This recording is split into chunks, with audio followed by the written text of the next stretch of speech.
Salut, bienvenue dans ma capsule. Qu'est-ce qui me saoule dans ma soul? Aujourd'hui, là, je suis avec Clémence Galieg. C'est ça? Ouais, c'est ça. Non, mais je l'ai dit prononcé. Galieg. Galieg, OK? Et voilà. C'est ça, comme ça. Et Clémence, ben, c'est une auteure française, hein? C'est ça. Mais Ah. mon livre est québécois. Mettons les Québécois.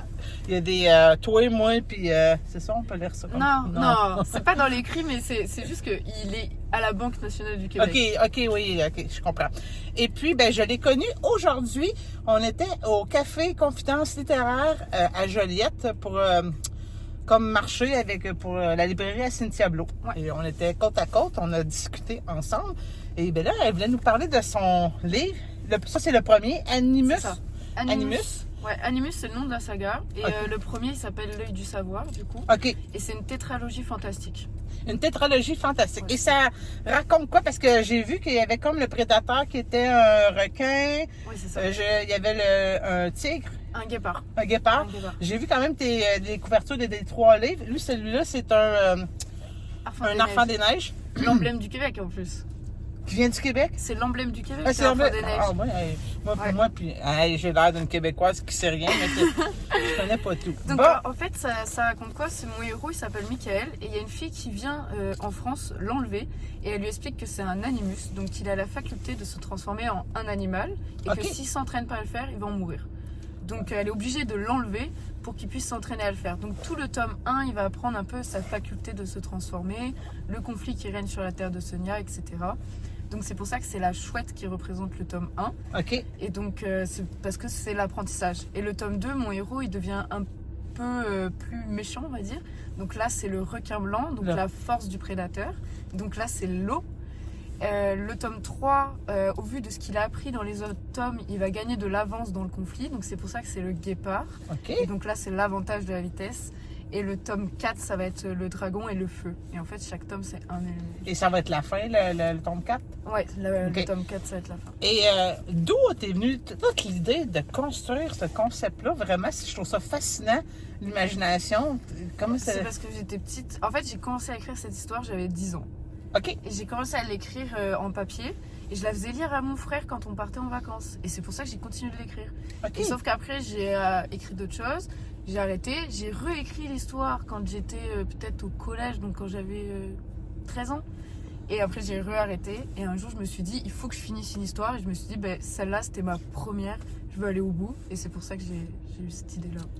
Je trouve ça fascinant. À partir de... Tu sais, quand les gens ils se disent, justement, ben là, je suis jeune, je pourrais jamais écrire, il faut que je sois un adulte pour écrire. On a la preuve ici que, tu sais, ton idée, tu l'avais à 10 ans. OK, Ouais. oui, tu Après, l'as ouais, peut-être je l'ai publié peaufiné, là. en tant qu'enfant, mais je veux dire... Ton rêve d'écrire puis d'avoir cette idée-là, tu l'as quand même réalisé. Puis c'est ça que je trouve beau, c'est que les auteurs ont réussi à... On n'a pas besoin dans des maisons d'édition. Toi, es-tu dans une maison d'édition? Non, je suis auto-éditée chez Amazon. Mais c'est ça, on n'a pas besoin. Quand on est capable, on veut, ben ça marche. Oui, c'est ça. Puis- C'est d'y croire. Mais après, je suis contente de l'avoir sorti plus âgée parce que du coup, j'ai vraiment pu retravailler l'histoire. Oui, quand même. Mais je veux dire, tu as eu cette idée-là, tu étais jeune, puis t'as tenu ton bout, tu sais, ça l'a germé. T'as pas fait comme, c'était nono, ça, puis c'était juste une histoire de jeunesse. C'est ça, ouais. Mais l'avantage, c'est que tu peux vraiment bien la refaire quand t'es adulte, etc. Oui. Mais en même temps, tu dis, ah, ça c'est bien, parce que t'as aussi cet aspect un peu candide de l'enfant qui est merveilleux, qui pop comme ça. Alors quand t'es adulte, c'est plus compliqué parfois de. Oui, c'est ça. Fait que t'avais quand même encore des idées. Puis, hey, j'ai pensé à ça quand j'étais jeune. Mais là, Ouais. c'est sûr que oui, tu fais une structure, tu ça, ouais. le peaufines. Mais je trouve ça vraiment merveilleux. Puis là, ben, vous avez reconnu son accent, c'est une Française. Est-ce qu'il est en France? Je veux dire, où les gens, ils le prennent sur Amazon. Ils le mais prennent sur Amazon. ils le prennent sur Amazon. Parce que comme en plus je l'ai sorti en début d'année, j'ai pas remis les pieds en France depuis que j'ai sorti mon livre. Ah, OK. Donc, mais ta famille est encore là-bas? Ouais, toute ma famille est là-bas, il y a que moi ici. Et est-ce qu'ils l'ont lu? Ouais. OK. Sauf mon père, je crois que mon père l'a pas lu. OK. Non, mais quand même, je trouve ça fantastique. Ben, écoute, merci Clémence Galieg. Galiag, ouais. Galiag.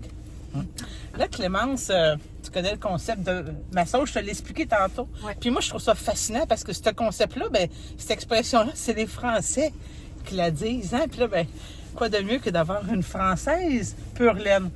On peut pas dire ça, une Française pure laine, parce que c'est non. québécois, cette expression-là. Mais c'est comme ça. Donc, on a une Française qui va nous dire ce qui la saoule dans ma saule. Qu'est-ce qui te saoule dans ma saule? Qu'est-ce qui te saoule? Qu'est-ce qui me saoule? Ben, c'est toi.